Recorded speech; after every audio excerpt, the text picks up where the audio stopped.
তিন মেয়াদে ভুয়া সংসদে ভুয়া এমপি স্পিকার ছিল, বলেছেন ডক্টর মোহাম্মদ ইউনূস। তারেক রহমানের ৪ মামলা বাতিলের বিরুদ্ধে আপিলে রাষ্ট্রপক্ষ। দেশের অর্থনীতি ধ্বংস করেছে হাসিনা ও তার পরিবার, বলেছেন জামায়াতের আমির। সর্বশেষ জানাবো, জুলাই-আগস্টের আন্দোলনের ফলে ন্যায্য কাজ করার স্বাধীনতা পেয়েছে পুলিশ। এতক্ষণ শুনছিলেন সংবাদ শিরোনাম, এবারে বিস্তারিত। ৩ মেয়াদে ভুয়া সংসদে ভুয়া এমপি স্পিকার ছিল, বলেছেন ডক্টর মোহাম্মদ ইউনূস। গত ৩ নির্বাচনে জনগণ ভোট দিতে পারেনি উল্লেখ করে প্রধান উপদেষ্টা ডক্টর মোহাম্মদ ইউনূস বলেছেন, বাংলাদেশে আগামী সাধারণ নির্বাচন সম্পূর্ণ অবাধ ও সুষ্ঠু হবে। শনিবার রাষ্ট্রীয় অতিথি ভবন যমুনায় ব্রিটিশ এমপি রূপা হক সাক্ষাৎ করতে এলে প্রধান উপদেষ্টা নির্বাচন নিয়ে এই মন্তব্য করেন।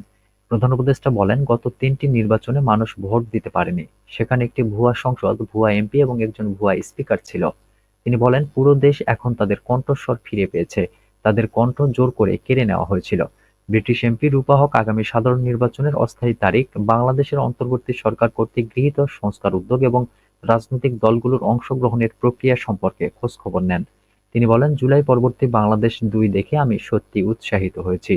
এ সময় রূপা হক আগামী সাধারণ নির্বাচন পর্যবেক্ষণ করতে বাংলাদেশে ফিরে আসার ইচ্ছা প্রকাশ করেন। ব্রিটিশ এমপিকে প্রধান উপদেষ্টা জানান, বাংলাদেশে আগামী জাতীয় সংসদ নির্বাচনের জন্য ২টি সম্ভাব্য সময়সীমা রয়েছে, ডিসেম্বর ২০২৫ বা ২০২৬ সালের মাঝামাঝি। তবে নির্বাচনের সময়সূচি নির্ধারণ করছে জনগণ কতটুকু সংস্কার চায় তার উপর। এ সময় আরও উপস্থিত ছিলেন বাংলাদেশে নিযুক্ত ব্রিটিশ হাই কমিশনার ও development director James Goldman. Tarek রহমানের ৪ মামলা বাতিলের বিরুদ্ধে আপিলে রাষ্ট্রপক্ষ। চাঁদাবাজির অভিযোগে বিএনপির ভারপ্রাপ্ত চেয়ারম্যান তারেক রহমানের বিরুদ্ধে ৪ মামলা বাতিল করে হাইকোর্টের রায়ের বিরুদ্ধে লিভ টু আপিল করেছে রাষ্ট্রপক্ষ। আপিল বিভাগের রোববারের কার্যতালিকায় আবেদন ৪টি শুনানির জন্য রয়েছে। এ বিষয়ে অতিরিক্ত অ্যাটর্নি জেনারেল মোহাম্মদ আব্দুল জব্বার ভূঁইয়া জানান, আপিল বিভাগের জ্যেষ্ঠ বিচারপতি মোহাম্মদ আশফাকুল ইসলামের নেতৃত্বাধীন ৪ বিচারপতির আপিল বেঞ্চে লিভ টু আপিলের শুনানি হবে। ২০০৭ সালে সাবেক তত্ত্বাবধায়ক সরকারের সময় রাজধানীতে তারেক রহমানের বিরুদ্ধে এসব মামলা করা হয়। ২০০৭ সালে মামলা করা হলেও মামলার অপরাধ দেখানো হয়েছে ২০০৩, ২০০৪ এবং ২০০৫ সালের। ২০০৭ সালে গুলশান থানায় ৩টি ও ধানমন্ডি থানায় করা একটি মামলাসহ ওই ৪ মামলার কার্যক্রম বাতিল চেয়ে তারেক রহমান সেই সময় হাইকোর্টে আবেদন করেছিলেন। প্রাথমিক শুনানি নিয়ে হাইকোর্ট রুল-সহ আদেশ দেন। চূড়ান্ত শুনানি শেষে রুল অ্যাবসলিউট ঘোষণা করে ২৩ অক্টোবর রায় দেন হাইকোর্ট। পরে এ ৪ মামলায় হাইকোর্টের রায়ের বিরুদ্ধে আপিল বিভাগে লিভ টু আপিল করে রাষ্ট্রপক্ষ। হাইকোর্টের রায়ের দিন ব্যারিস্টার মাহবুব উদ্দিন খোকন বলেছিলেন, এফআইআরে তারেক রহমানের নামই নেই। বারবার তাকে রিমান্ডে নিয়েছে, টর্চার করেছে, অমানবিক নির্যাতন করেছে। হাইকোর্ট রুল মঞ্জুর করেছে মানে এ ৪টি মামলার কার্যক্রম বাতিল করেছেন। ব্যারিস্টার কায়সার কামাল বলেন, ২০০৪ সালের ঘটনায় ২০০৭ সালে এসব মামলা করেছে। 1-11-এর সরকারের সময় তারেক রহমানের বিরুদ্ধে এসব মিথ্যা চাঁদাবাজির মামলা করা হয়েছিল।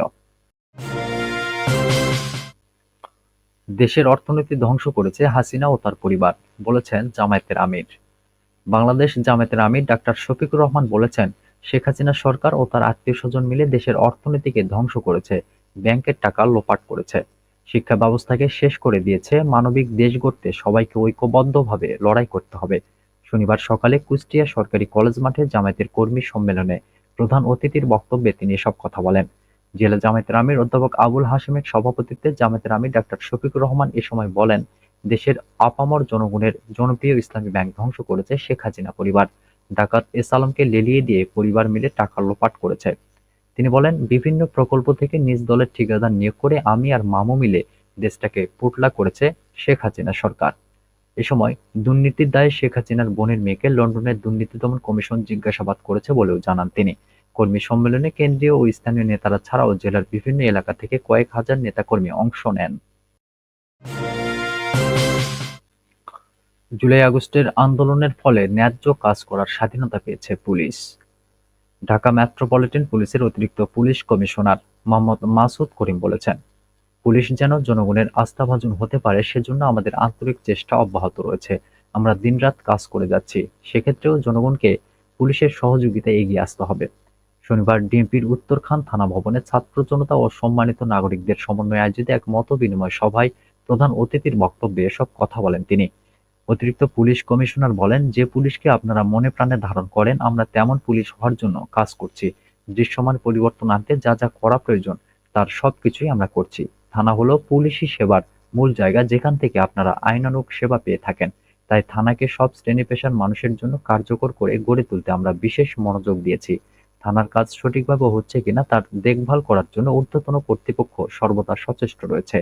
তিনি বলেন, জনগণের সঙ্গে সম্পৃক্ত হয়ে আইন শৃঙ্খলা রক্ষা করাই পুলিশের কাজ। এ থানা আপনাদেরই।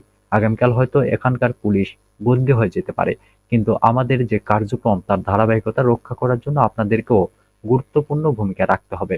তরুণ সমাজ সব সময়ের মতো অন্যায়ের বিরুদ্ধে তাদের প্রতিবাদের কণ্ঠ ধরে রাখবে বলে আশা করছি। অপরাধের হাত বদলের সংস্কৃতি যেন ফিরে না আসে, সেজন্য সবাইকে সতর্ক থাকতে হবে। একই সঙ্গে ভালো কাজে আপনাদের সমর্থন সবসময় অব্যাহত রাখবেন। অতিরিক্ত পুলিশ কমিশনার আরো বলেন, জুলাই আগস্টের আন্দোলনের ফলে আমরা ন্যায্য কাজ করার স্বাধীনতা পেয়েছি। এক্ষেত্রে ঐক্য ধরে রেখে সমাজে ইতিবাচক পরিবর্তন আনতে হবে।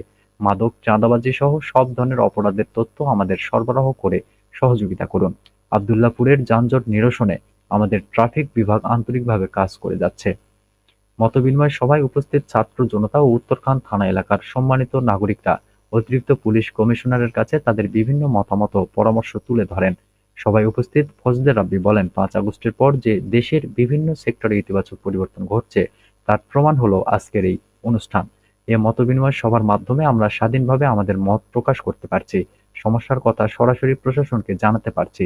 মাদক সমস্যা সমূলে উৎপাটন করতে পুলিশ ও জনগণকে পরিপূরক হয়ে কাজ করতে হবে।